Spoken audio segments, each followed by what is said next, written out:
네, 물론 여성이 오랜 기간 차별받아 왔다는 목소리는 귀담아 들어야겠지만 앞서 보신 것처럼 신성 모독이라는 반발까지 시선이 곱지만은 않습니다. 하지만 이런 현상에만 주목하기보다 여성들이 왜 그렇게까지 했는지 공격적인 표현 방식이 나오게 된 맥락을 새로 고치면서 차근차근 되짚어 보겠습니다.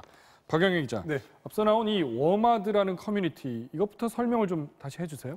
네, 한마디로 남성들에 대한 반발이 표출되는 여성 커뮤니티다 이렇게 볼 수 있을 것 같습니다. 네. 이런 인터넷 커뮤니티의 원조라 할 수 있을 사진 사이트에서 시작이 됐는데요. 여러 이슈 갤러리 가운데 중증 호흡기 증후군 메르스 갤러리가 그 시초였습니다.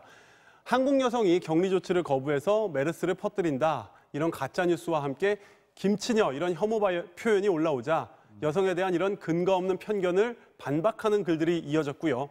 여기에 이용자들이 메르스 갤러리의 약자 메갤과 여성주의 소설 이갈리아의 딸들을 합쳐서 여성 커뮤니티 메갈리아를 만듭니다. 이 메갈리아에서도 보다 과격한 성향의 이용자들이 다시 분화한 게 우먼 노마드, 여성 유목민이란 뜻의 워마드입니다. 네, 여기서 남성들에 대한 반발, 어떤 글들이 올라옵니까? 네, 이런 여성 커뮤니티의 공통된 표현 방식인데요. 미러링이라고 합니다. 남성이 여성에게 해왔던 차별과 폭력, 혐오를 거울처럼 되돌려준다, 반사해준다는 겁니다. 네.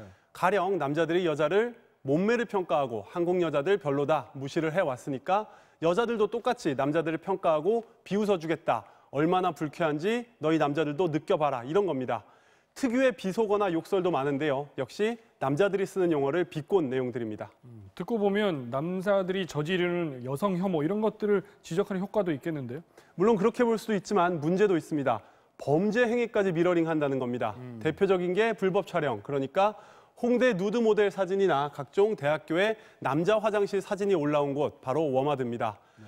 일상적으로 범죄 대상이 되는 여자들 심정을 느껴보라는 건데 아무리 취지가 그렇다 해도 엄연히 범죄입니다. 남자들은 일베나 소라넷에 어린 여자의 사진을 올리고 성적 대상으로 삼더라. 이런 것까지도 미러링을 했습니다. 한국 여성이 호주에서 어린애를 성폭행하겠다면서 애 사진을 올렸는데 현지에서 체포됐습니다. 남자 상사 커피에 조금씩 자동차 부동액을 타서 결국 입원시켰다.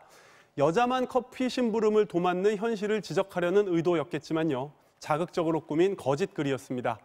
역사적인 위인이건 숨진 고인이건 남자만 골라서 모욕적인 용어로 쓰기도 합니다. 당했던 것을 되돌려주는 과정에서 또 일부 더 과격하게 나간 측면이 있다 이렇게 보이는데 예. 자, 오늘 이슈로 돌아와서 종교적인 영역까지 건드리지 않았습니까, 이제는? 네, 매우 예민할 수 있는 문제를 건드렸다고 볼 수 있습니다. 네. 과거 사례를 보면 제주 해군기지 반대 시위 당시에 경찰이 신부가 들고 있던 성체를 떨어뜨린 적이 있었는데요. 이것만으로 제주 경찰청장이 찾아와서 사과했을 정도였습니다. 자, 이 성체 훼손이 표현의 자유라고 볼 수 있을지 처벌감인지 이 자체도 논란이 될 텐데요. 현행법을 보면 예배 방해죄와 사체 오욕죄가 있기는 합니다. 하지만 이게 예배를 막았다고 보기도 어렵고 성체를 사체라고 하기도 어렵고 이 법 적용이 쉽지만은 않다는 게 대체적인 법조계의 의견입니다. 네, 이번 이슈의 맥락 설명 잘 들었습니다.